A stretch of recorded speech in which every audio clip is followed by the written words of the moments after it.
প্রথমত হচ্ছে emotional রিসাইলেন্স। Emotional রিসাইলেন্স বলতে কি, ওই মানুষটা যে কোনো ধরনের চ্যালেঞ্জ, ফিডব্যাক সেগুলো সে নিতে পারবে। সে তার আশপাশের সবার সাথে একটা হেলদি রিলেশনশিপ মেনটেন করবে।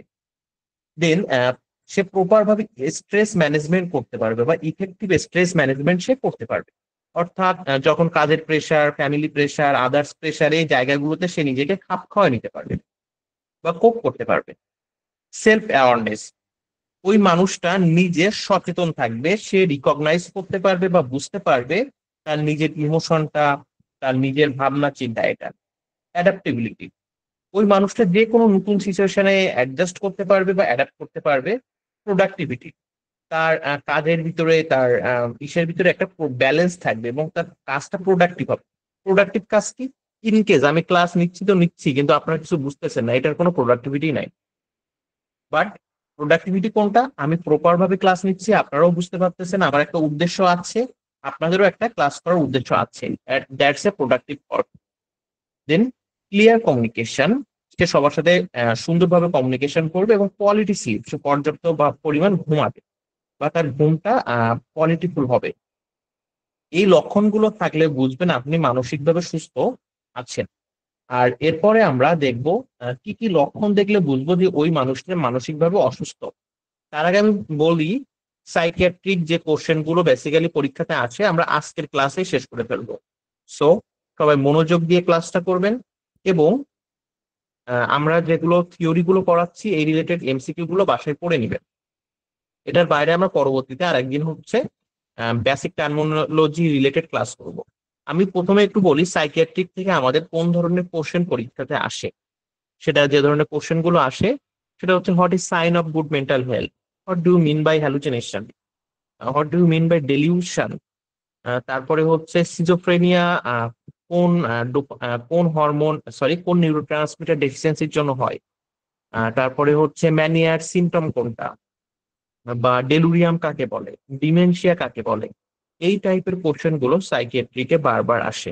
কোনটা নিউরোসিস, কোনটা সাইকোসিস। আমার সাইকিয়াট্রিক যে অনেক ডিপ থেকে কোশ্চেন আসবে, ব্যাপারটা মোটেও এরকম না।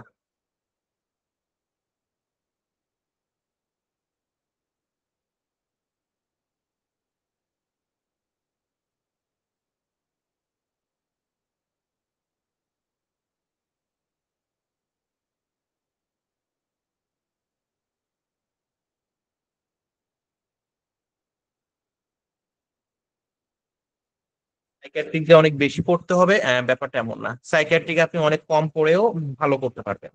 আমার শুধু জানা দরকার যে একটা টপিকস আমি যে ওপেন করতেছি, ওই টপিকস এর কোন কোন জায়গা থেকে কোশ্চেন আসে, ঠিক সেই জায়গাগুলো পড়া।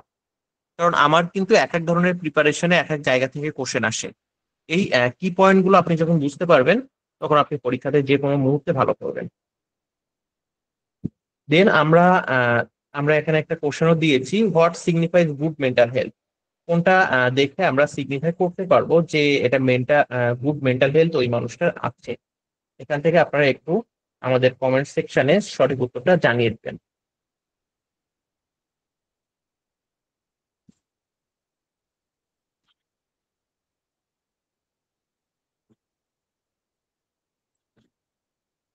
হ্যাঁ, আমাদের এখানে সঠিক উত্তর হবে হেলদি কপিং মেকানিজম। আচ্ছা, তার আগে যেহেতু আমরা সাইকিয়াট্রিক পড়তেছি, আমাদের হচ্ছে কোন ধরনের কোশ্চেন আসে এরকম আমরা 10টা কোশ্চেন আপনাদেরকে দিয়ে দেই। কোশ্চেনটা আমরা পরে সলভ করবো, জাস্ট শুধুমাত্র আমরা কোশ্চেনটা দিচ্ছি যেন আপনি বুঝতে পারেন যে কোন ধরনের কোশ্চেন আপনাকে পড়তে হবে, কোন ধরনের কোশ্চেন পরীক্ষাতে আসে।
আমরা এখন দেখবো পুয়ার মেন্টাল হেলথ বা অর্নিং সাইন। যে লক্ষণগুলো আপনি দেখলে বুঝবেন যে আপনার খুব হচ্ছে অদূর ভবিষ্যতে আপনার মেন্টাল হেলথ গ্রো করার সুযোগ আছে। আচ্ছা, সবাই কি আমার কথা শুনতে পাচ্ছেন?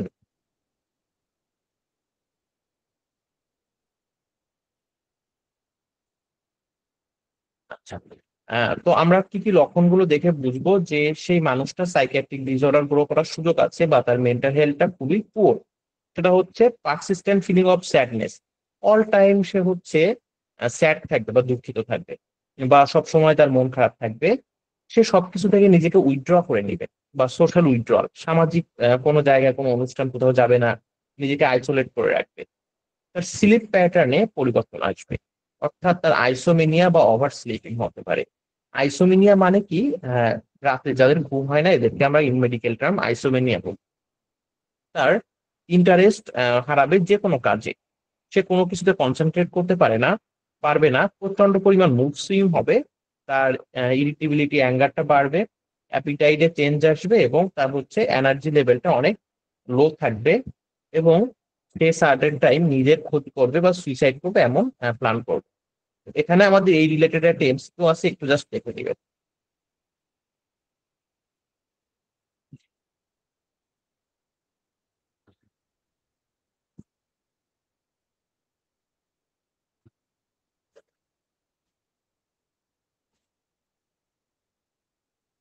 যে what sign of poor mental health, poor mental হেলথের আমাদের লক্ষণ কোনটা?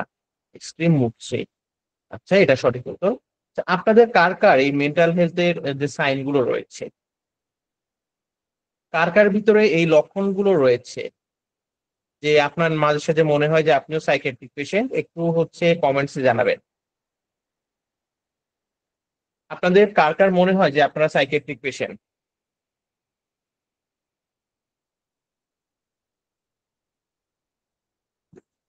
তীর্থই একমাত্র ছেলে যার মনে হচ্ছে সে সাইকিয়াট্রিক পেশেন্ট, আর বাকিরা আমাদের ম্যাডামরাই ম্যাক্সিমাম অ্যান্সার দিয়েছেন যে আপনাদের মনে হয় সাইকিয়াট্রিক পেশেন্ট। দেখুন, এগুলো হচ্ছে প্রায় সবগুলোই আছে, এখন আরো হয়েছে ইভা রহমান ম্যাডাম, আপনার ব্যাপারটা টোটালি আলাদা। অ্যাকচুয়ালি আমরা ইভা আপুর জন্য, যদি ওনাকে আমি আপু বা ম্যাডাম বলি, দোয়া করবেন। উনি হচ্ছে অনেক অসুস্থ, প্লাস উনি প্রচন্ড একটা ট্রমাটাইজ সিচুয়েশন পার করতেছে।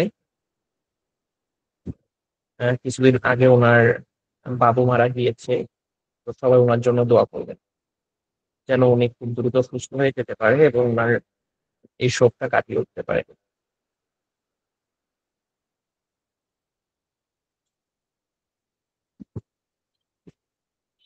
রেগে যায় বেশি স্যার আমারও। আচ্ছা, আমরা এখন দেখবো হচ্ছে সাইকিয়াট্রিক ডিসঅর্ডারের সাইকোসিস কাকে বলে। দেখুন, আমাদের যত প্রকার সাইকিয়াট্রিক ডিসঅর্ডার আছে দুইটা ভাগে ভাগ করা হয়েছে, একটা সাইকোসিস, একটা নিউরোসিস। সাইকোসিস মানে হচ্ছে এমন একটা মেন্টাল হেলথ কন্ডিশন যখন আমরা রিয়েলিটি থেকে ডিসকানেক্ট হয়ে যাই। অর্থাৎ আপনার সাইকোসিস হয়েছে, আপনি বাস্তবতা থেকে আলাদা হয়ে গিয়েছেন। আপনি নিজের জন্য কোনটা ভালো, নিজের জন্য কোনটা খারাপ, কোনটা আগুন, কোনটা হচ্ছে পানি, কোনো কিছুই বুঝতে পারতেছেন না। এটাকে আমরা ইন মেডিকেল টার্ম বলে থাকি সাইকোসিস, অর্থাৎ লস কানেকশন উইথ রিয়েলিটি। আমরা পরবর্তী ইসে চলে যাব, সেটা হচ্ছে সাইকোসিস হলে বেসিক্যালি পেশেন্টের কোন কোন লক্ষণগুলো থাকে। তাদের যেটা থাকে হ্যালুসিনেশন হয়, অর্থাৎ ফলস পারসেপশন, হ্যালুজিনেশন আমরা কম বেশি সবাই জানি। ডেলিউশন হয়। এই টার্মিনোলজি গুলো আপনারা যারা বুঝেন না আমরা একটু পরে বুঝিয়ে দিব। দেন ডিসঅর্গানাইজেশন হয়, তার ভাবনা চিন্তা সবকিছু আলাদা হয়ে যায়, এবং ক্যাটাটোনিয়া। এখন আমরা দেখব যে which of following is characteristics of সাইকোসিস। আমাদের এখানকার ভিতরে কোনটা সাইকোসিসের ক্যারেক্টারিস্টিক্স এর ভিতরে যাচ্ছে, একটু আপনারা কাইন্ডলি কমেন্টস করে জানাবেন।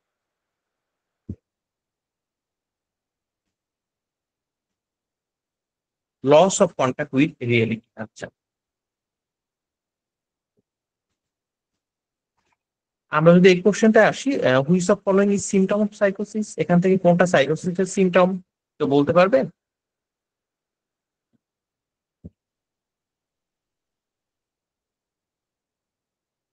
হ্যাঁ, আমাদের সঠিক উত্তর হবে সি, বা ডেলিউশন। আচ্ছা, এই পর্যন্ত আপনাদের কারো কোনো কোশ্চেন রয়েছে কিনা একটু থাকলে জানাবেন। আমি সবাইকে আনমিউট করার সুযোগ দিয়েছি। আপনাদের কারো যদি কোনো কোশ্চেন থাকে এখান থেকে আস্ক করতে পারেন। ভাইয়া সাইকোসিসটা আরেকবার একটু যদি বলে দিতেন।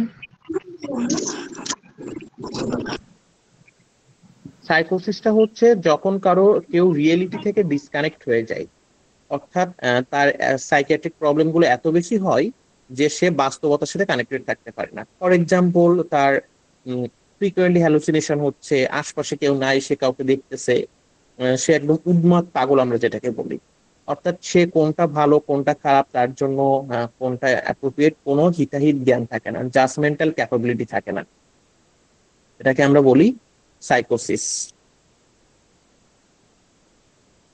আচ্ছা, এখন আমরা যেটা দেখবো, আমি একটা জিনিস আপনাদেরকে একদম ফেয়ারলি আস্ক করবো, সবাই অনেস্ট রিভিউ দিবেন। আমরা যখন ক্লাস করি, আমরা ক্লাসে যে কোশ্চেন গুলো দেই সেগুলো আপনারা একেবারে এক চান্সে অ্যান্সার করতে পারেন। তো আমার যেটা জানার বিষয় অ্যাজ এ টিচার হিসাবে, আপনারা কি এটা আগে থেকে জানেন, না ক্লাসের ভিতরে আমরা যখন থিওরিটা করতেছি ওই থিওরি জেনেই আপনার পরবর্তী এমসিকিউটা ইজিলি হয়ে যাচ্ছে? কোনটা একটু আমাকে জানাবেন। স্যার থিওরি যেটা পড়েন সেটা দেখে আর কি অনেক ভাইয়া থিওরি পড়ে আসলে আমরা অনেক কিছু জানতে পারি, বুঝতে পারি না এটা হতে পারে এরকম আর কি। আচ্ছা, আপনারা বাসায় যখন পড়তেছেন, বিশেষ করে হচ্ছে আমাদের থিওরি গুলো পড়ার পর আপনি যখন হচ্ছে কোশ্চেন গুলো প্র্যাকটিস করতেছেন আমাদের গার্ডিয়ান বই থেকে বা অন্যান্য বই থেকে, তখন আপনার কি মনে হচ্ছে বেসিক্যালি? স্যার ক্লাসগুলো করার পরে অনেক ইজি মনে হচ্ছে। ভাইয়া ক্লাস করার পর যখন পড়ি তখন মনে হয় পারবো সব, কিন্তু যখন আবার কোশ্চেন ধরি তখন মানে পারি আবার কিছুটা ভুল হয়ে যায়, যে না আরেকটু মনে হয় পড়া প্রয়োজন ছিল, এরকম মনে হয়। এখানে ব্যাপারটা হচ্ছে কি, আপনি যখন পড়তেছেন তখন বুঝে বুঝে পড়তেছেন না, আপনি জাস্ট গড় বাঁধাভাবে মুখস্থ করে যাচ্ছেন।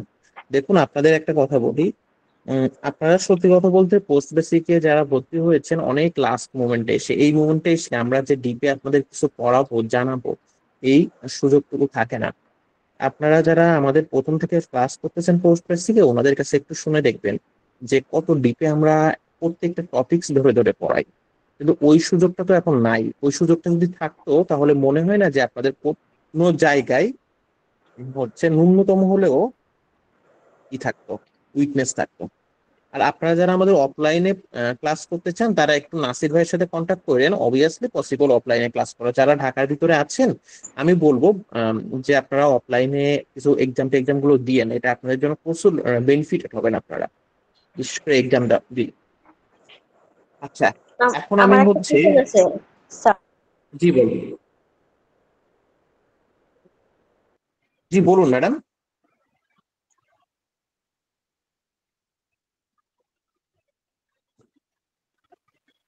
ম্যাডাম আপনার কি কোশ্চেন আছে বলুন।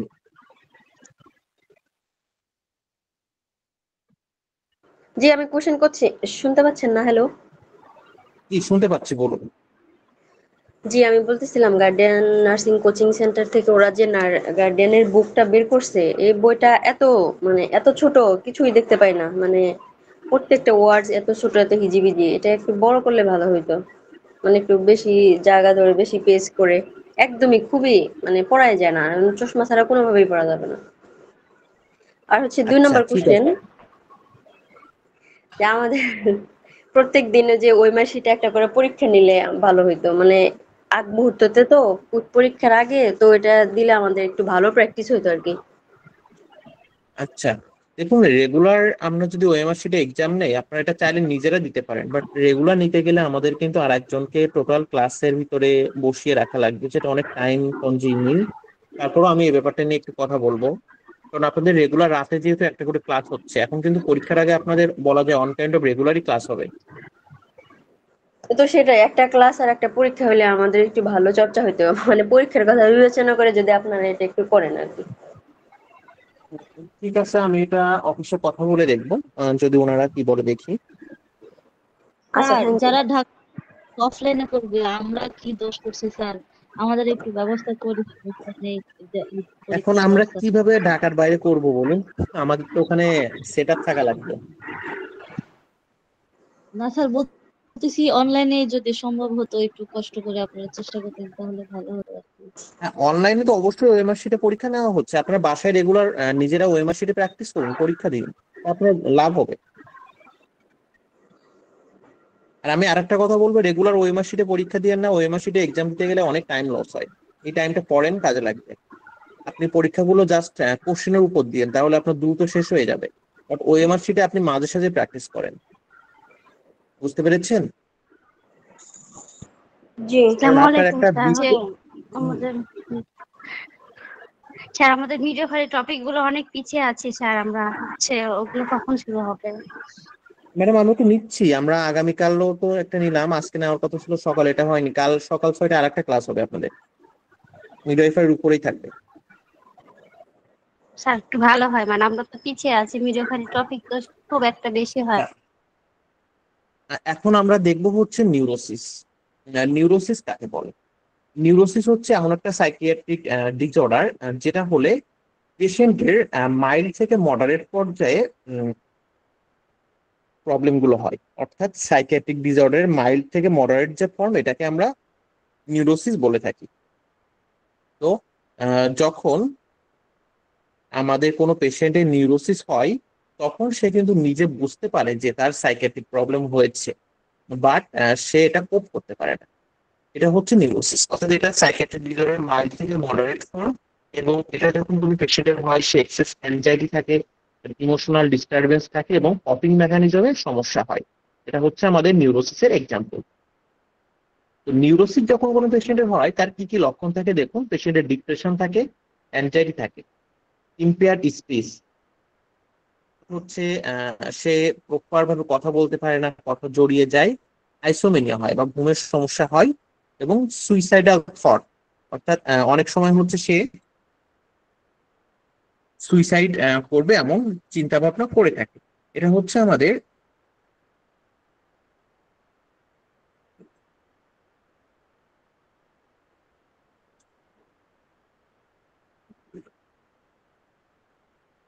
আচ্ছা, আপনারা কি স্ক্রিন দেখতে পাচ্ছেন না?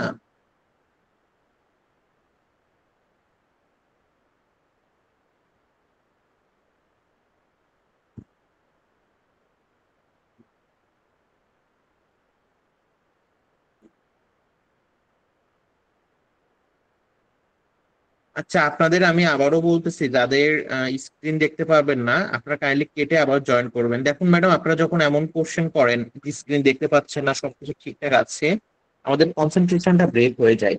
কারণ আমি যখন ক্লাস নিচ্ছি, আমার কনসেন্ট্রেশনটা থাকে হচ্ছে আমার লেকচার শিটের উপর। এখন আপনারা যখন কোনো কোশ্চেন করেন বা এরকম কোনো মেসেজ করেন, সামনে আসলে ওই দিকেই কনসেন্ট্রেটটা চলে যায়। স্ক্রিনে দেখতে না পেলে আপনারা কেটে আবার জয়েন হবেন, তাহলে দেখতে পাবেন। দেন আমরা এখন দেখবো কিছু ড্রাগ যেগুলো পেশেন্টের সাইকোসিস করে থাকে। সাইকোসিস বলতে এই ড্রাগগুলো যখন কোনো পেশেন্ট নেয়, তখন সে টোটালি রিয়েলিটি থেকে ডিসকানেক্টেড হয়ে যায়। এই ড্রাগগুলো কি কি? স্টিমুলেন্ট হিসেবে আছে কোকেইন, মেথানেইন, দেন হচ্ছে অ্যামফিটামাইন, এমডিএমএ বা স্ট্যাসি, দেন হচ্ছে পেনসাইক্লিন, এগুলো। দেন আমাদের হচ্ছে হ্যালুসিনেশন কিছু ড্রাগ আছে। এই ড্রাগগুলো যখন কেউ নেয়, তখন ওই পেশেন্টের হ্যালুসিনেশন হয়। এই ড্রাগগুলো কোনটা? এলএসডি, দেন সাইলোক্লিবিন, স্যালভিয়া, এটা দেন ক্যানাবিয়া বা মার্জুয়ানা। এই মার্জুয়ানা হচ্ছে কোনটা? আমরা যেটা বাংলায় বলি গাঁজা বা গাঞ্জাকে বলা হয় মার্জুয়ানা। দেন কেউ যদি ইভেন কোনো পেশেন্টকে যদি আপনি স্টেরয়েডের ওভারডোজ দেন, যেমন বেথামিথাসন, প্রিডিনসন, ডেক্সামিথাসন বা গ্লুকো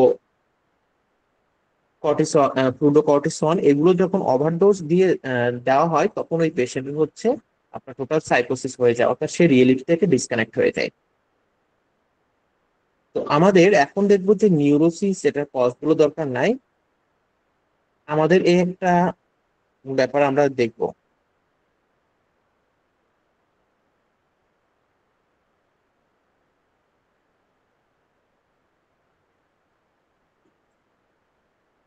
আচ্ছা দেখুন, আমি একটু আগেই বললাম, কাইন্ডলি আপনারা যদি এমন করতে থাকেন, আমার মেসেজ অপশনটা অফ করে দিতে হবে। কারণ আমরা যখন ক্লাস নেই, আমার হঠাৎ করে সামনে আসছে, আমি দেখতে পাচ্ছি না, তখন অ্যাজ এ টিচার আমারও মনে হয়, না জানি আমার সেট আপে কোনো সমস্যা হলো কিনা, আমার নেটওয়ার্ক পাচ্ছে কিনা।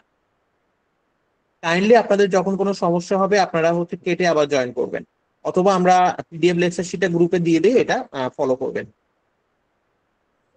দেখুন আমাদের এভাবে ই করলে অনেক বেশি টাইম নষ্ট হয়। আমি রিকোয়েস্ট করতেছি আপনারা কেউ এগুলো মেসেজে বারবার দিয়েন না, আপনারা দেখতে না পেলে কেটে আবার জয়েন করবেন। কারণ আমাদের ফোনে অনেকগুলো অপশন ইন্টারফেস থাকে, এগুলোতে আপনি চলে গেলে তখন দেখতে পাবেন না। অনেক সময় কেউ কেউ বলে যে তার হেপাটাইটিস, তার ক্যান্সার, তার জ্বর, সে অনেক বেশি অসুস্থ, তার অ্যালার্জি সমস্যা, কিডনির সমস্যা, এরকম কিছু কিছু মানুষ আছে না যে শুধু বলে আমার এটা হয়েছে, আমার ওইটা হয়েছে, বা সবসময় ভাবতে থাকে আমার না জানি ক্যান্সার হইলো কিনা, আমার হেপাটাইটিস হলো কিনা, আমার ইনফ্লামেশন হলো কিনা, আমার কিডনি নষ্ট হয়ে গেছে কিনা। এরকম কাদের কাদের হয়, বা এরকম ভাবনা চিন্তা কার কার আসে একটু দেখি আমি তাদেরকে। এরকম ভাবনা চিন্তা কাদের কাদের হয় একটু দেখি। আচ্ছা, অনেকেই কিন্তু এরকম ভাবে। তো যারা সবসময় ভাবতে থাকে যে সে অসুস্থ বা তার এরকম বড় ধরনের কোনো সমস্যা হয়েছে, আমরা এটা মেডিকেল টার্মে বলি হাইপোকন্ড্রিয়া। অর্থাৎ হাইপোকন্ড্রিয়া মানে কি, ওই patient all time negative thinking করতে থাকবে তার ডিজিজ নিয়ে। সে সবসময় ভাববে না জানি সে অসুস্থ, না জানি এটা কি হয়েছে, এই যে ব্যাপারটা। দেখুন এখানে আরেকটা কোশ্চেন আছে, neurosis is often characterized by. আপনি কোনটা দেখে নিউরোসিসকে ক্যারেক্টারাইজড করবেন? Delusion, hallucination, mood swing, rational thinking, আর ইম্পেয়ার কগনিটিভ ফাংশন।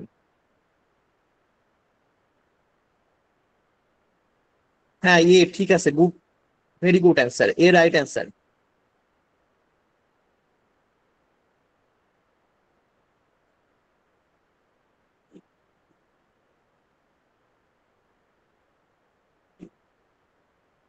বাদে কেউ অন্য অপশন অ্যান্সার হবে?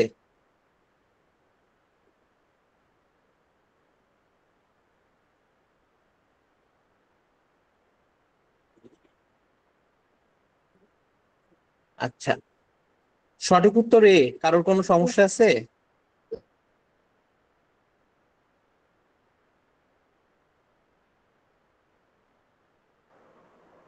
দেখুন ঠিক আছে আমি স্যার। আপনাদের আর হ্যালুসিনেশন তো স্যার সাইকোসিসে ডেভেলপ করে। আচ্ছা, ভেরি গুড।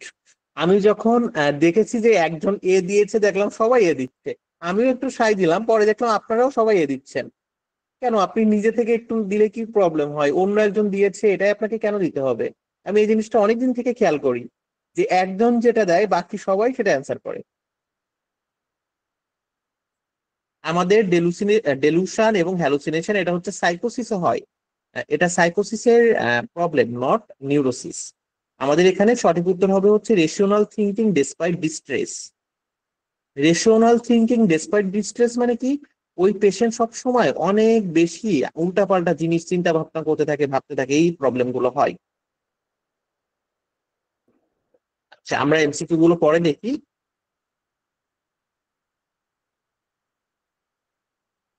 এখন আমরা আসবো ডেলিউশন কাকে বলে, এগুলো আপনার নিজেরা একটু বাসায় দেখে নিন। আমাদের এই ডেলিউশন, হ্যালুসিনেশন, দেন হচ্ছে ইলিউশন, এই তিনটা জিনিস জানা খুবই দরকার। ডেলিউশন, ডেলিউশনকে আমরা একদম শর্ট টার্মে বলি, ডেলিউশন মিন্স ফলস বিলিফ, বা ডেলিউশন বলতে বোঝায় মিথ্যা বিশ্বাস। ওই যে কিছু মানুষজন আসছে না গ্রাম অঞ্চলে, যে যারা কবিরাজিতে বিশ্বাস করে, তার ক্যান্সার হয়েছে, সে ভাবে যে আমি যদি এই কবিরাজের থেকে একটু পানি পড়া নেই আমার ক্যান্সার সেরে যাবে। এই যে সামনে আপনাদের পোস্ট বেসিক এক্সাম, আপনারা ভাবতেছেন আমি যদি হচ্ছে একটু কবিরাজের থেকে পানি পড়া নিয়ে আসি, একটু মাটি টাটি নিয়ে আসি, আমার পরীক্ষায় পাশ করে যাব।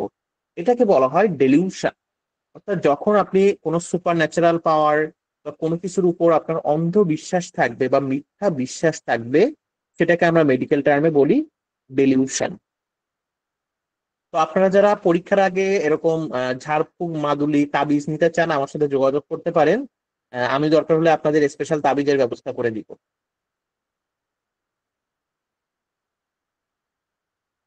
দরকার হলে আমি আপনাদের ভিতর থেকে কিছু এজেন্ট নিয়োগ দিব, তারাও হচ্ছে আমার হয়ে তাবিজ দিয়ে দিবেন। রাজি আপনারা? জি স্যার। আচ্ছা, জি স্যার, জি, থাকলে দিন। দরকার নাই স্যার। আচ্ছা, আপনারা যখন পোস্ট থেকে চান্স পাবেন বা ই হবে, আপনারা যখন হচ্ছে পাশ করে যাবেন, লাইসেন্স বা পোস্ট বেসিকে চান্স পেয়ে যাবেন, তখন আমাদের গার্ডিয়ানের পক্ষ থেকে আপনাদের জন্য গিফট থাকবে, আই প্রমিস। স্যার ওই তাবিজে লেখা থাকবে যে পড়লে পাশ করিবেন, না পড়লে নয়? আচ্ছা, না ওই তাবিজে অন্য কিছু লেখা থাকবে, কেউ আমার থেকে তাবিজ নিয়ে তখন সে বুঝতে পারবেন। ফলস বিলিভ আর কল, ফলস বিলিভকে আমরা কি বলি? ফলস বিলিভকে আমরা কি বলি ইন মেডিকেল টার্ম? আমাদের সঠিক উত্তর হবে ডেলিউশন। এখন আমরা যে জিনিসটা দেখবো, ইলিউশন। এবং এই ইলিউশনটা দেখার পর আপনারা যারা আমাদের ক্লাসে আছেন, আপনাদের সবাইকে আমি ইলিউশনের জগতে নিয়ে যাব। ইলিউশন কি? ইলিউশনকে বলা হয় মিস পারসিপশন, অর্থাৎ ইলিউশনটা হচ্ছে মিস পারসিপশন। দেখুন একটু ডেফিনেশনটা ভালো করে। Illusion is a false or misleading perception that divides from reality, often created by sense of the mind. ইলিউশনটা কি? একটা মিস পারসেপশন, অর্থাৎ পারসেপশন জিনিসটা কি? আমার পারসিভ করা মানে কি? আমার ব্রেনের কোনো কিছু রিসিভ করার ক্যাপাবিলিটি। ফর এক্সাম্পল, আমি হৃদয় এখানে বসে আছে, আমি স্ক্রিনে যেটা আছে সেটা আমি পড়তেছি, দ্যাটস মিনস আমি এটা পারসিভ করতে পারতেছি, আমার স্ক্রিনে লেখা আছে ইলিউশন। এখন মিসপারসিপশন মানে কি? আমার স্ক্রিনে লেখা ছিল ইলিউশন, আমি ওইটাকে পড়তেছি ডেলিউশন, অর্থাৎ আমার কিছুটা ভুল হচ্ছে। এই ভুলটা কেন হয়? বিশেষ করে আমাদের মাইন্ড বা সেন্সের জন্য, এটাকে আমরা বলি ইলিউশন। তো আপনি এই যে ছবিগুলো একটু ভালো করে খেয়াল করলে দেখতে পাবেন যে এক এক ছবিতে এক এক রকম আছে। আপনি অন্য অ্যাঙ্গেল থেকে ছবিগুলো ঘোরাবেন, দেখবেন অন্যরকম। আপনি একটু নজর অন্যদিকে নেবেন, দেখবেন অন্যরকম। এই যে এটা বেসিক্যালি হচ্ছে কি আমাদের মাইন্ডের জন্য, আমরা প্রপার ভাবে এটা ধরতে পারতেছি না। এটার বেস্ট এক্সাম্পল আমি একটু পরে আপনাদের দেখাবো। যে আমি একটা ছবি দেখাবো, এই যে এই ছবিটা দেখে আপনারা বলবেন যে জিগজ্যাগ করতেছে কিনা। সবাই একটু রিপ্লাই দিবেন যে এটা কি জিগজ্যাগ করতেছে বা আপনার চোখকে ঝালাপালা করে দিচ্ছে। আপনাদের কি মনে হচ্ছে যে এটা মুভ করতেছে না স্টিল আছে? কোনটা?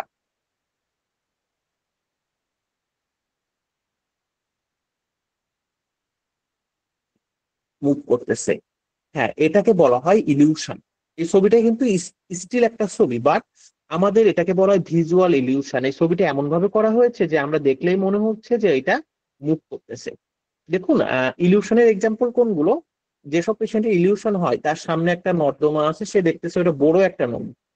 যে পেশেন্টের ইলিউশন হয় তার সামনে একটা লাঠি আছে, সে দেখতেছে ওটা একটা লাঠি না, ওটা একটা সাপ। এটাকে বলা হয় ইলিউশন বা মিস পারসেপশন। দেন আমাদের আরেকটা টার্মিনোলজি আছে, ফলস পারসেপশন। এগুলো তো আমরা দেখলাম মিস পারসেপশন।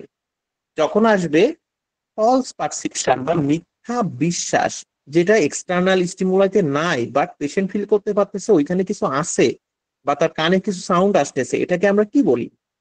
একটু কমেন্টস করে জানাবেন। What do you means by false perception? False perception বলতে আমরা কি বুঝি?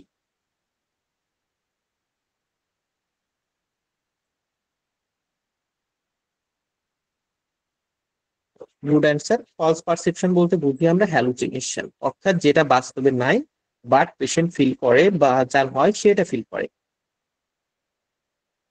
দেখুন, হ্যালুসিনেশন কি? Hallucination is false perception of a object or event involving your eye, for example sight, sound, smell, touch, taste, এগুলো। Hallucination seems real but they are not. যার hallucination হয় সে মনে করে এটা বাস্তবে আছে, বাট সেটা কিন্তু প্রকৃতভাবে বা বাস্তবে থাকে না। হ্যালুসিনেশনের অনেক টাইপ আছে, অডিটরি, অলফ্যাক্টরি, গ্যাস্ট্রেটরি, এই ধরনের। অর্থাৎ দেখবেন হ্যালুসিনেশন যখন কারোর হয়, কেউ মনে করে যে তার সামনে কেউ দাঁড়িয়ে আছে বা তার পেছন পেছন কেউ হাঁটতেছে, বাট বাস্তবে কিন্তু সেটা থাকে না। অনেকেই ভাবে যে কেউ তাকে ডাকতেছে নাম ধরে, কেউ তাকে বলতেছে আহো ভাতিজা, বা কেউ দেখতেছে যে কোনো মরা মানুষ তার সামনে বসে আছে, কেউ আবার খাবারের সাউন্ড পাচ্ছে, কেউ আবার হচ্ছে গন্ধ পাচ্ছে। এই ব্যাপারগুলোকে আমরা বলে থাকি হ্যালুসিনেশন।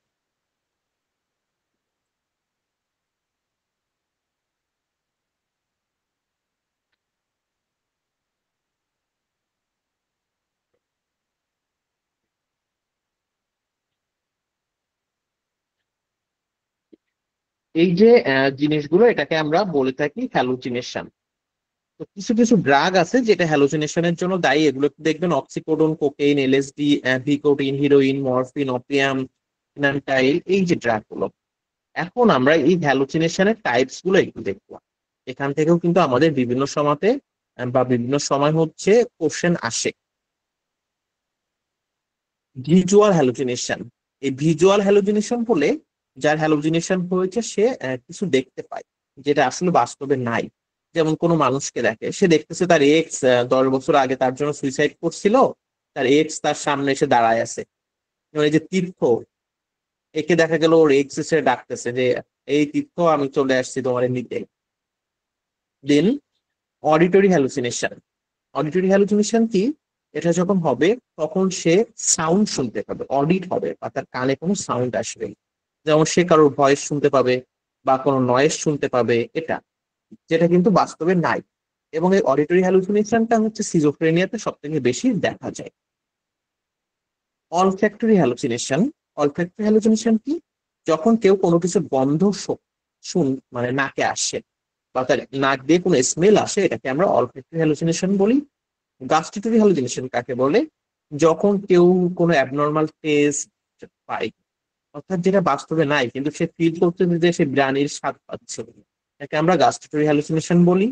আর ট্যাকটাইল হ্যালুসিনেশনটা তার স্কিনে কোনো সেন্সেশন আসে, অর্থাৎ ভাবে যে তার স্কিনে কিছু কামড়াচ্ছে বা তাকে সাপে কামড়াচ্ছে বা তার স্কিনে কি জোক ধরে আছে, এই ধরনের, এটাকে আমরা বলি ট্যাকটাইল হ্যালুসিনেশন। এই হ্যালুসিনেশন কি আপনাদের কারোর হয়েছে একটু জানাবেন।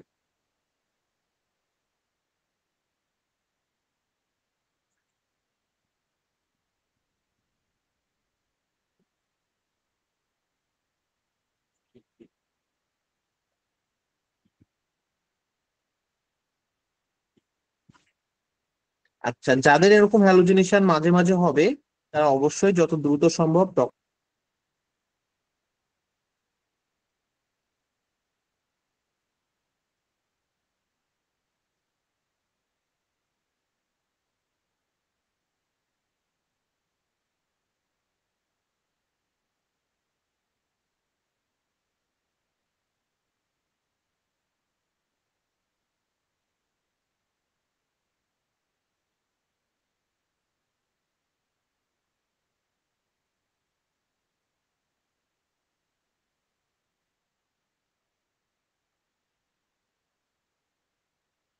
মাসুমা আক্তারের হয় যার গ্যাস্ট্রেটরিটা, গ্যাস্ট্রেটরি হলে হচ্ছে সে খাবারের স্বাদ পাবে। দেখুন আমি এটা বাংলায় আপনাদেরকে দিয়ে দিচ্ছি, আপাতত আপনারা কেউ মেসেজ করেন না, আমি হচ্ছে এখানে আপনাদের দিয়ে দিচ্ছি।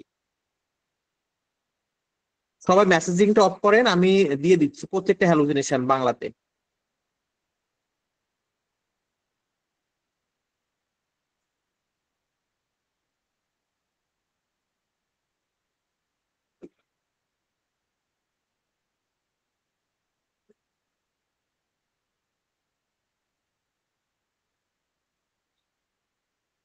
আমি দেওয়ার পর কেউ কোনো রিপ্লে কোনো কিছু দিবেন না, আপনার সরাসরি স্ক্রিনশট নিয়ে রাখবেন বা নোট করে রাখবেন।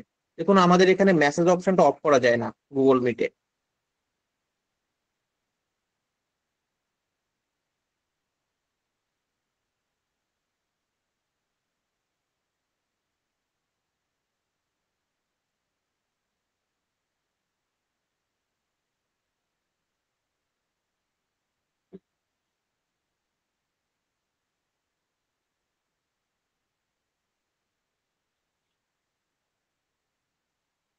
আমি দিয়েছি, সবাই এটা নোট করে রাখুন।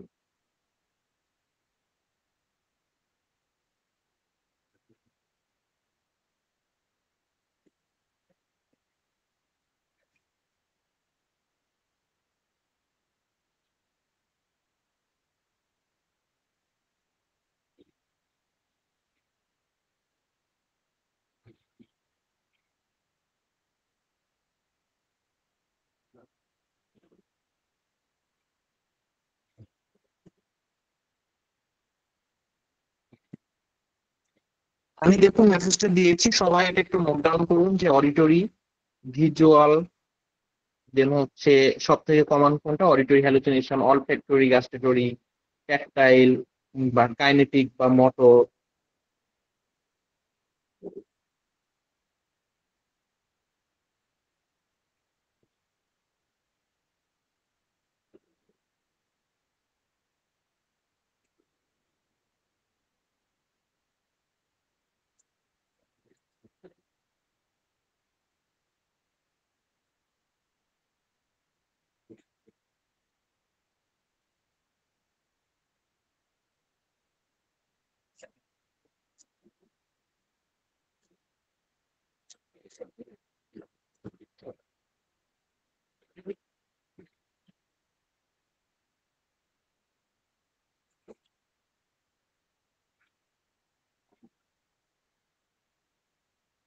আচ্ছা, চলুন আমরা কোশ্চেনে চলে যাই। Smelling order that are not actually present, এটাকে আমরা কি বলি?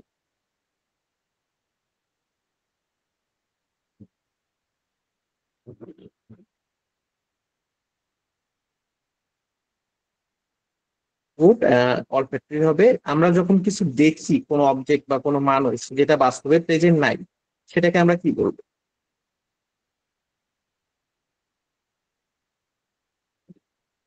সঠিক উত্তর হবে বি বা ভিজুয়াল হ্যালুসিনেশন।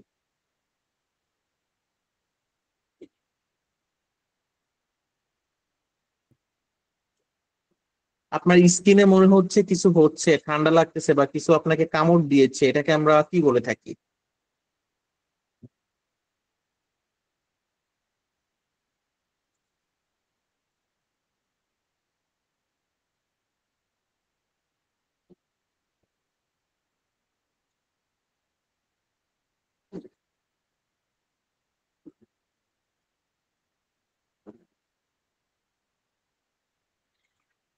আচ্ছা, এখন বলুন সাইকিয়াট্রিক ক্লাস কেমন লেগেছে আপনাদের?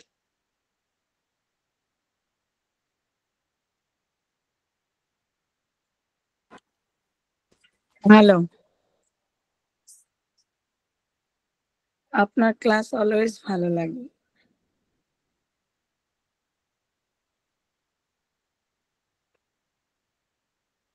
আচ্ছা, দেখুন আমাদের কিন্তু 10টা 20 বা 30 থেকে তিয়ান ভাই কুইজ ক্লাস নিবে। আমার ক্লাস শেষ হওয়ার পর সবাই ওখানে জয়েন করবেন। আর একটু পরে আমরা আর একটা লেকচার সেটা এখন শেষ করব।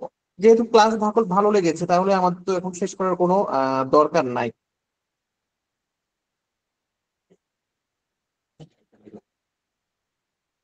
এখন আমরা হচ্ছে আর একটা লেকচার শিটে চলে যাব।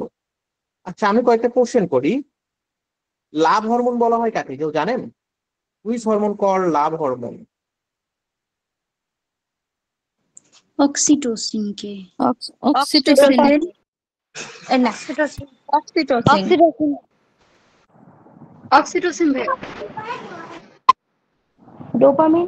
অক্সিটোসিনকে কেন লাভ হরমোন বলা হয়? ডোপামিন হবে সুখের হরমোন যেটাকে বলা হয়, কিন্তু লাভ হরমোন। ডোপামিনকে বলা হয় প্লেজার নিউরোট্রান্সমিটার, বাট অক্সিটোসিনকে কেন লাভ হরমোন বলা হয় কেউ বলতে পারবেন?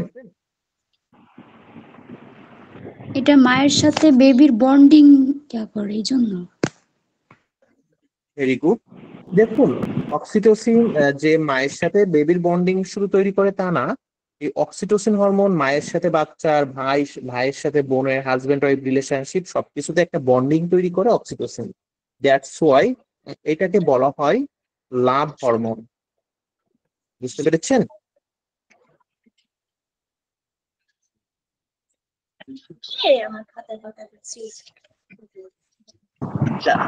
ভাইয়া আমি কোথাও একটা পড়ছিলাম ডোপামিন। ডোপামিনকে বলা হয় প্লেজার নিউরোট্রান্সমিটার। ডোপামিনটা হরমোন না ম্যাডাম, ডোপামিনটা হচ্ছে নিউরোট্রান্সমিটার।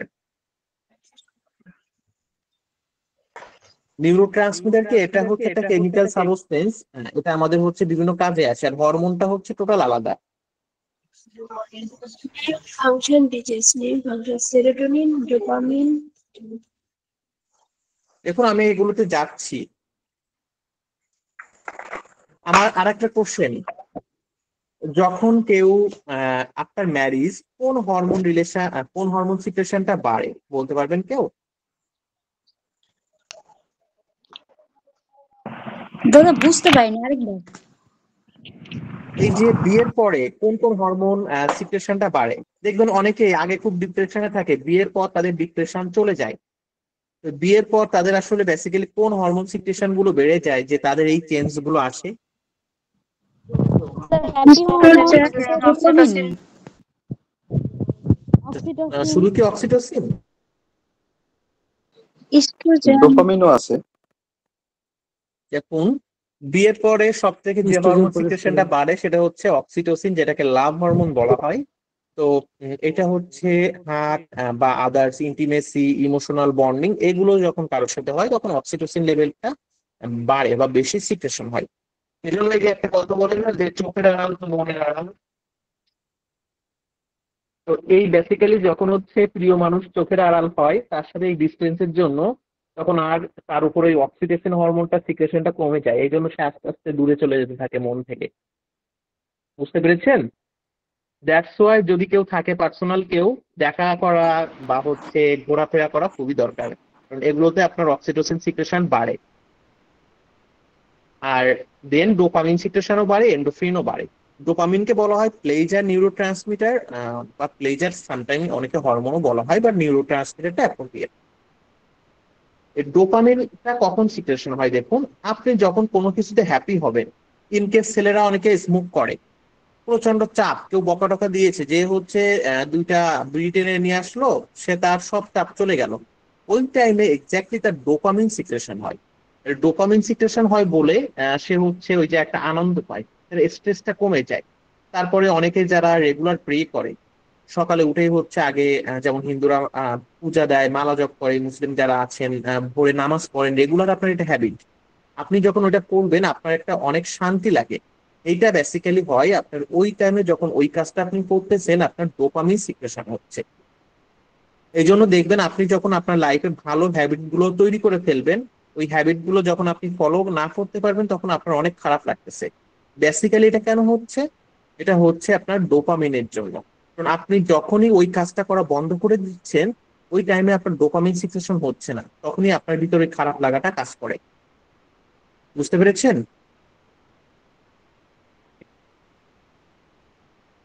জি।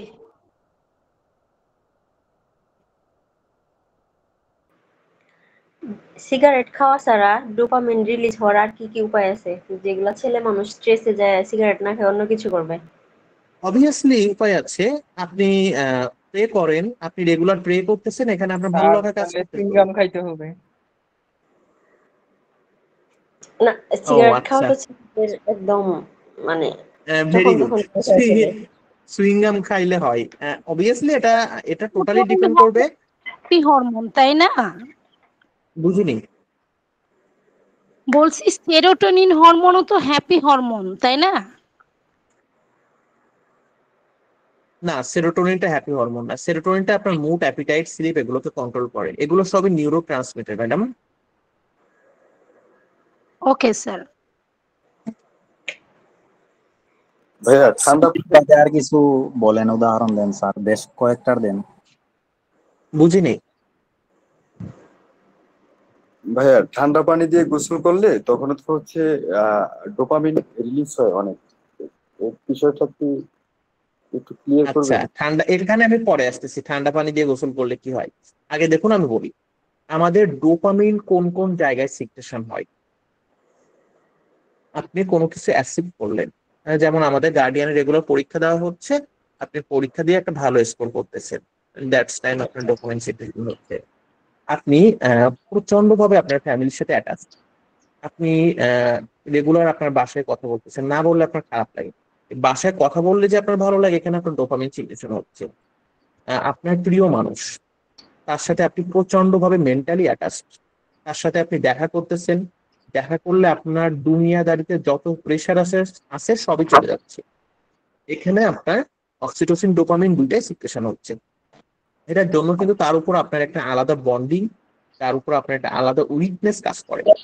দেন আপনার সেক্সুয়াল ইন্টারকোর্স অর অর্গাজম বা আপনার মাস্টারবেশন, এই টাইমগুলোতেও কিন্তু ডোপামিন সিক্রেশন হয়।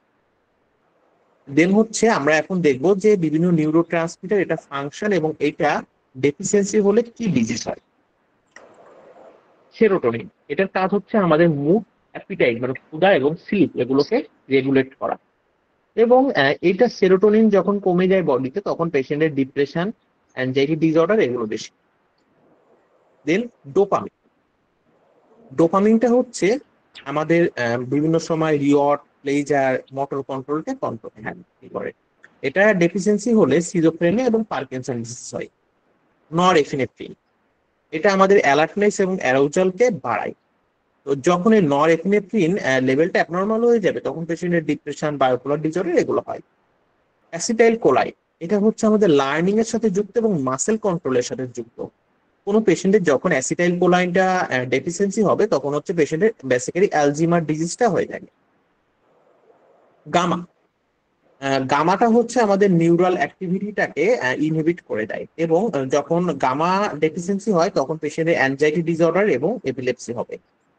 গ্লুটামেট গ্লুটামেটকে বলা হয় এক্সাইটেটরি নিউরোট্রান্সমিটার, এক্সাইটেটরি নিউরোট্রান্সমিটার, কারণ এটা হচ্ছে আমাদের লার্নিং মেমোরি এগুলোর জন্য ইম্পর্টেন্ট এবং এটার প্রবলেম হলে অ্যালজিমার ডিজিজটা হয়। এন্ডোফ্রিন এটা হচ্ছে আমাদের ন্যাচারাল পেইন কিলার হিসেবে কাজ করে এবং আমাদের মুডটাকে এলিভেট করে দেয়। এন্ডোফ্রিন যখন অ্যাবনর্মাল হবে তখন হচ্ছে পেশেন্টের পেইন পারসেপশনে প্রবলেম হবে এবং বিভিন্ন ধরনের মুড ডিসঅর্ডার এটা দেখা যাবে। বুঝতে পেরেছেন সবাই?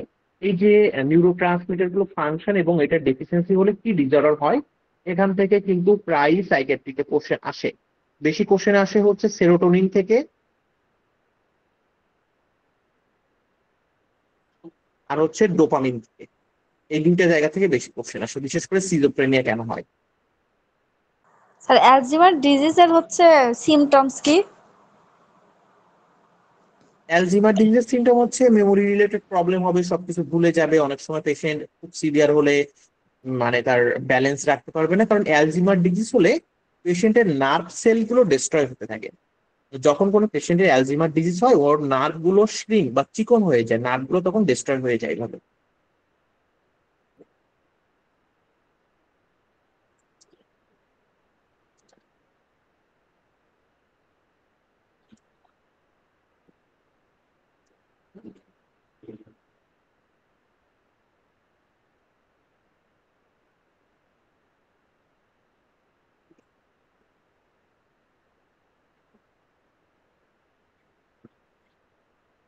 যেন একটা কোশ্চেন ছিল যে ঠান্ডা পানিতে গোসল করলে কি হয়।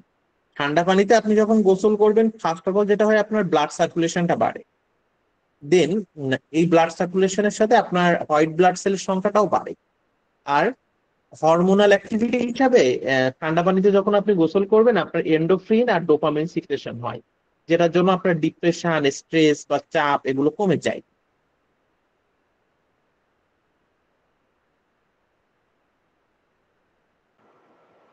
কিন্তু গরমকালে হচ্ছে গরম পানিতে গোসল করলে বেশি ভালো লাগে, সেক্ষেত্রে কি ডোপামিন সিক্রেশন হয় না?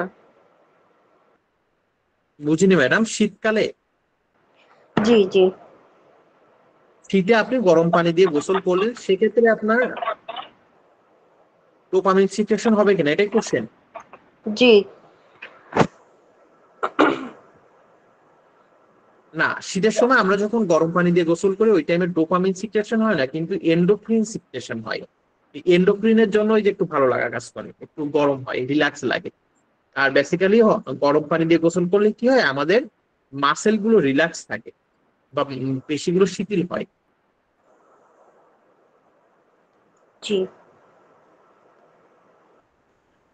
স্যার আপনি পারমিশন দিলে আমি একটু ঠান্ডা পানি দিয়ে গোসল করার ওই প্রশ্নের অ্যান্সার একটু সাদামাটা ভাবে বলতাম। জি জি অবভিয়াসলি ম্যাডাম, বলুন। অ্যাকচুয়ালি হচ্ছে স্যার যেটা বললো যে যার সাথে মেন্টালি অ্যাটাচড আমরা, তো দুনিয়াদারির সব চিন্তা সব ক্লান্তি মানে দূর হয়ে যায় কথাবার্তা বললে। তো ওই জায়গাটা যার না থাকে তার বিকল্প হিসেবে ঠান্ডা পানিতে গোসল করলে একই রেজাল্ট পায়, অক্সিটোসিন এবং ডোপামিন মানে হরমোন নিঃসরণ হয়, সেম কাজ হয়। এটা হচ্ছে বিকল্প, অল্টারনেট।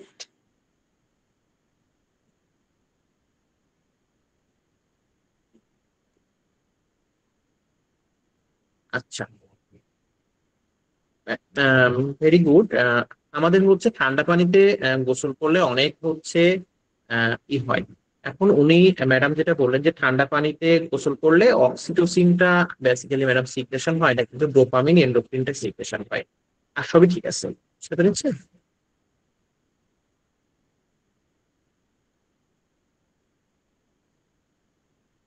আমাদের অক্সিটোসিনটা সিক্রেশন হয় না, বাট ডোপামিন সিক্রেশন হয়, এবং এটা আপনার প্রচন্ড ভাবে স্ট্রেস রিলিফ করে, আপনার মুডটাকে ইমপ্রুভ করে, আপনার নরএপিনেফ্রিন, এন্ডোফ্রিন এগুলো সিক্রেশনটাকে বাড়ায়।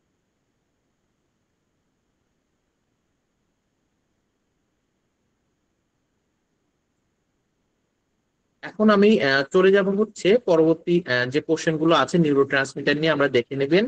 আমরা একটু দেখবো সিজোফ্রেনিয়া। সিজোফ্রেনিয়াটা কি, বা বেসিক্যালি সিজোফ্রেনিয়া যখন কোনো পেশেন্টের হয়, সে টোটাল একটা ব্রেইন ডিসঅর্ডার। এটা হলে পেশেন্টের ভাবনা, চিন্তা, ইমোশন সবকিছু প্রবলেম হয়। আর সিজোফ্রেনিয়া যখন কোনো পেশেন্টের হয়, তার যেটা হয় সে টোটাল গ্লোবাল ডিসঅরিয়েন্টেশন হয়, বা সে সবকিছু থেকে নিজেকে, তার নিজের জাজমেন্টাল ক্যাপাবিলিটি, তার নিজের ভাবনা চিন্তা সবকিছুই উলটপালট হয়ে যায়। আমরা বাংলা কথায় বলে থাকি সিজোফ্রেনিয়া মিন্স বদ্ধ পাগল, যেটা বা ধূম পাগল। তো এই সিজোফ্রেনিয়া হচ্ছে আমরা বিভিন্ন টাইপের আছে, যেমন প্যারানয়েড, ডিসঅর্গানাইজড, ক্যাটাটনিক, আনডিফারেন্সিয়েট। এগুলো আমাদের ওইভাবে পরীক্ষাতে আসে না। সিজোফ্রেনিয়া থেকে যে কোশ্চেনটা আসে, সিজোফ্রেনিয়ার জন্য দায়ী কোনটা, এটা হচ্ছে আমাদের ডোপামিন হয়, বা ডোপামিন নিউরোট্রান্সমিটার ইমব্যালেন্স হলে পেশেন্টে বেসিক্যালি সিজোফ্রেনিয়া হয়। আমাদের সিজোফ্রেনিয়া থেকে যে কোশ্চেনটা আসে, কোনগুলো সিজোফ্রেনিয়ার পজিটিভ নেগেটিভ সাইন, কোনটা কগনিটিভ সাইন। সিজোফ্রেনিয়ার পজিটিভ সাইন হচ্ছে যে সিমটম গুলো থাকলে সিজোফ্রেনিক পেশেন্ট অ্যাক্টিভ থাকে বা অ্যাক্টিভ বিহেভ করে। সেগুলো কি? Hallucination, delusion, disorganize thinking, abnormal motor behave, এগুলো। সিজোফ্রেনিয়ার নেগেটিভ সিমটম কোনগুলো? যখন পেশেন্টের ইমোশনটা রিডিউস ইমোশনাল এক্সপ্রেস, অর্থাৎ সে একদম চুপ হয়ে থাকবে, কারোর সাথে কোনো কথা বলবে না, কোনো কিছু রেসপন্স করবে না, সোশ্যাল উইথড্র, সবকিছু থেকে নিজেকে উইথড্র করে নিবে। কগনিটিভ ডেফিসিট, সে কোনো কিছু বুঝতে পারবে না, ধরতে পারবে না, ব্রেইন কাজ করবে না। আর কগনিটিভ সিমটম হচ্ছে পেশেন্ট কোনো কিছুতে অ্যাটেনশন দিতে পারে না, তার মেমোরি, তার আদার সবকিছু অ্যাবনর্মাল হয়ে যায়। এটা হচ্ছে সিজোফ্রেনিয়ার আমাদের হচ্ছে কমন যে সিমটম গুলো ছিল। এখন আমরা দেখবো সিজোফ্রেনিক পেশেন্টদের কিভাবে ম্যানেজ করা হয়। ফার্স্ট অফ অল, সিজোফ্রেনিয়ার পেশেন্টের ম্যানেজমেন্টের ক্ষেত্রে অ্যান্টিসাইকোটিক যে মেডিসিন গুলো রয়েছে, রেসিপ্রাডন, ওলানজিপাইন, কিউটিপাইন, এগুলো হচ্ছে সাজেস্ট করা হয়। দেন সিজোফ্রেনিক পেশেন্টদের মুড স্টেবিলাইজার হিসাবে লিথিয়াম দেওয়া হয়। এই লিথিয়ামকে বলা হয় মুড স্টেবিলাইজিং ড্রাগ, কারণ যখন কোনো পেশেন্টকে লিথিয়াম দেওয়া হয় তখন তার মুডটা স্টেবল হয়। দেন অ্যান্টি অ্যাংজাইটি হিসেবে কিছু মেডিসিন দেওয়া হয়, লরানজিপাম, অ্যান্টি ডিপ্রেশন দেওয়া হয়। আর অনেক সময় পেশেন্টের ইসিটি থেরাপি বা ইলেকট্রোকনভালসিভ থেরাপি দেওয়া হয়। এটা এমন একটা থেরাপি যখন কোনো পেশেন্টের সিভিয়ার সাইকোসিস বা সাইকিয়াট্রিক সমস্যাটা খুব সিভিয়ার থাকে, তখন তাদের এই ইসিটি থেরাপিটা দেওয়া হয়। আর ইসিটি থেরাপি যখন কোনো পেশেন্টের দেওয়া হয়, তখন তার ব্রেনের ভিতরে অনেক হচ্ছে নিয়ন্ত্রিত ইলেকট্রিক শক প্রোভাইড করা হয়, যেন তার ব্রেন সেল যেগুলো ড্যামেজ ছিল এগুলো আবার অ্যাক্টিভ হয়ে যায়। আমরা এই ইসিটি থেরাপি নিয়ে পরবর্তী ক্লাসে একটু শর্ট রিভিউ দেখে নিব। এখানে কোশ্চেন রয়েছে, একটু আপনারা দেখে অ্যান্সার করবেন। দাদা আমার একটা কোশ্চেন ছিল। জি বলো। দাদা লিথিয়ামের কারণে দেখা যায় হাতটা মানে অটোমেটিকলি মানে কাঁপতে থাকে, হাত বা পা, এটার কারণটা কি দাদা? এটার কারণ হচ্ছে লিথিয়ামের মুড অফ অ্যাকশন বা মেকানিজম অফ অ্যাকশনটা আমার দেখতে হবে। দেখুন লিথিয়ামটা কিভাবে কাজ করে আমরা কি জানি? না দাদা। দেখুন লিথিয়ামটা যখন কোনো পেশেন্টের দেওয়া হয়, তখন হচ্ছে তার বেশ কয়েকটা ধাপে কাজটা হয়, সেগুলো আমি একটু আপনাদের এক্সপ্লেইন করতেছি। আপনারা এই কোশ্চেনটা সবাই অ্যান্সার করুন, আমি এটা বলে দিচ্ছি। জি বলুন। স্যার গত যে 100 মার্কের পরে এক্সাম হলো, নেক্সট এক্সামটা ওটার কোশ্চেনের পিডিএফটা দিবেন প্লিজ। ম্যাডাম কোশ্চেনের পিডিএফটা ক্লাসের ভিতরেই ছিল, আর কোনো কোশ্চেনের পিডিএফ আমার কাছে থাকে না, এটা আমাদের কোচিং এ দিয়ে দেওয়া হয়, এটা নাসির ভাই আপনাকে দিয়ে দিবেন। ওটা নাসির স্যার গ্রুপে দিয়ে নাসির ভাই দিয়েছে। তো উনি তো রিপ্লাই দেয় না, মেসেঞ্জারে কোনো রিপ্লাই দেয় না, কোশ্চেনও দিচ্ছে না কয়েকদিন থেকে। একটু আপনি কাইন্ডলি যদি বলে দিতেন ওনাকে দিতে, গ্রুপে এগুলো দিয়েছে না দিলে ম্যাডাম দিয়ে কোশ্চেনটা? যাইতাম। হ্যাঁ, উনি গ্রুপে দিয়ে দেওয়া হয়েছে তো। আপু গ্রুপে দেখেন পিডিএফ, প্রশ্নের পিডিএফ নাসির স্যার দিয়ে দিয়েছে।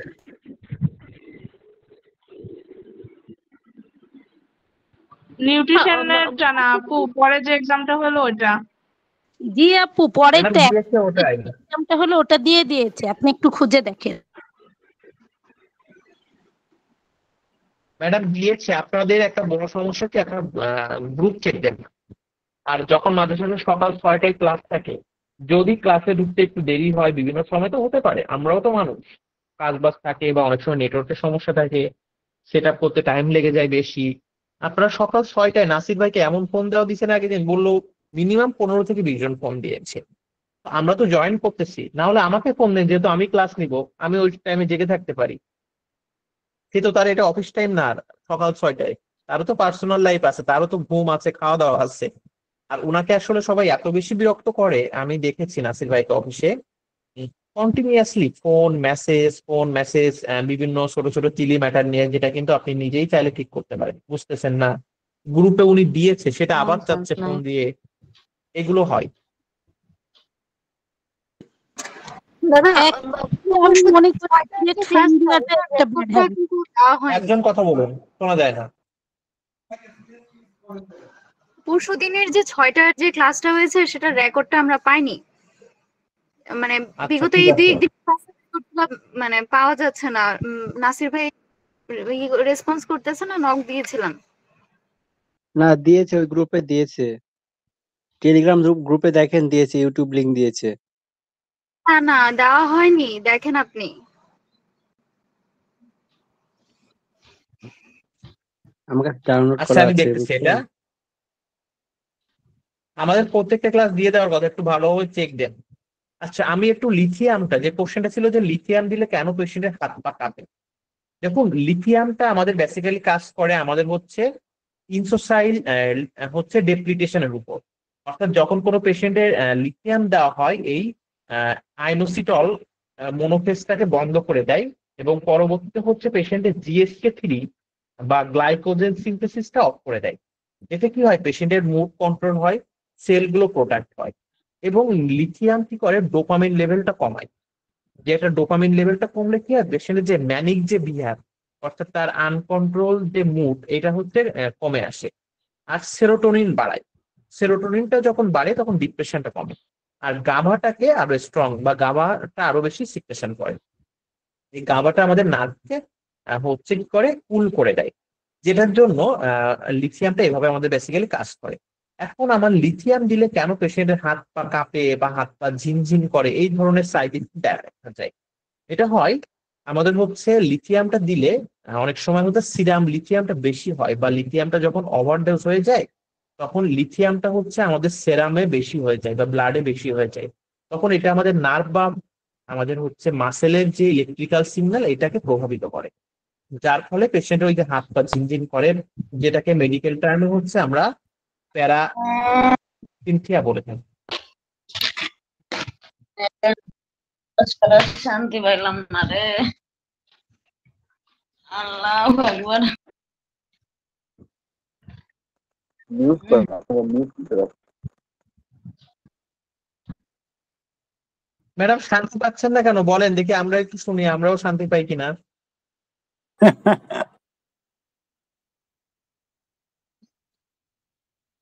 স্যার আমার একটা কোশ্চেন ছিল। জি বলেন। স্যার বলছি যে হচ্ছে দেখা যাচ্ছে একজন কোন একটা মানে কোনো তরকারি হয়তো বা খায় না, মানে একই ফ্যামিলির, ঠিক আছে, সে একই কড়াইতে রান্না করছে, রান্না করার পরে সেটা মানে ঢেলে রেখে আরেকটা পরিষ্কার করে ওই কড়াইতে অন্য কিছু রান্না করছে, অথচ মানে একজন খায় আরেকজন খায় না, সে খাচ্ছে না, যে ওই মানে ওই কড়াইতে যে রান্না করা হয়েছে, এটা কি ধরনের ডিজিজ স্যার? আচ্ছা, এটা পুরোটা সাইকোলজিক্যাল ব্যাপার। তার সাইকোলজি সেটআপ যে সে ওটা খায় না, ওইখানেই তার কোনো একটা স্মেল আছে, এটা যখন সেটা নাই, তার বেসিক্যালি সাইকোলজিক্যালি এই ইম্প্যাক্টটা হয়, আর কিছুই না, এটা কোনো ডিজিজ নেই। জি স্যার স্যার, আমার বুঝতে একটা পারছি। বিষয় জানার ছিল।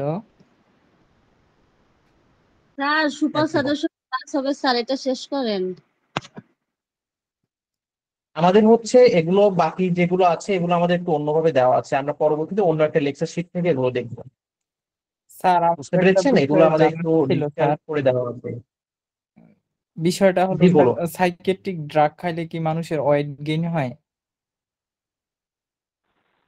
কিছু কিছু ড্রাগ আছে যেগুলো হচ্ছে ওয়েট গেইন করে, কিছু কিছু ড্রাগ আছে হচ্ছে আরো বাজেভাবে ইম্প্যাক্টটা ফেলে। এটা ড্রাগ ওয়াইজ হচ্ছে ডিপেন্ড করে কোন ড্রাগ কিভাবে কাজ করবে। কিন্তু ম্যাক্সিমাম অ্যাংজাইটি রিলেটেড যে ড্রাগ গুলো বা সাইকোটিক অ্যান্টিসাইকোটিক যে ড্রাগ এগুলোতে ওয়েট গেইন হয়। আমার নিজেরই হচ্ছে, আমার যখন প্রচন্ড মাইগ্রেন ছিল, আমার ফ্লুরিজিন, নরিয়াম বা হচ্ছে প্রোপানল এগুলো নিয়ে আমার অনেক ওয়েট গেইন হয়েছে। কারণ আপনার যে স্ট্রেসটা কমায়, মেটাবলিজমটা বাড়ায়, এটার জন্য বেসিক্যালি ওয়েটটা গেইন হয়। আমার থ্যাংক ইউ হচ্ছে স্যার। মাঝে মধ্যে মাইগ্রেন হয়, আমি তো টাফনিল খাই, খাইলে একদম সেরে যায়। ম্যাডাম মাইগ্রেনটা এক একজনের ক্ষেত্রে এক এক রকম। অনেকের মাইগ্রেন রয়েছে যাদের বমি হয়। আমার যেটা ছিল, আমি কোনো কিছুতে কনসেন্ট্রেট করতে পারতাম না, তাকাতেই পারতাম না, এত বেশি সিভিয়ার ছিল। এবং সামটাইম মাইগ্রেন থেকে কনভালশন হবে এমন একটা ঝুঁকিও ছিল, এত বেশি সিভিয়ার। এই ক্ষেত্রে স্যার রেক্সটা অনেক মানে ভালো কাজ করে।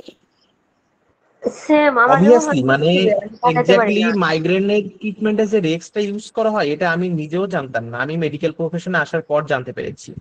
কারণ আমি ইন্ডিয়া থেকে মাইগ্রেনের জন্য ট্রিটমেন্ট হয়েছি,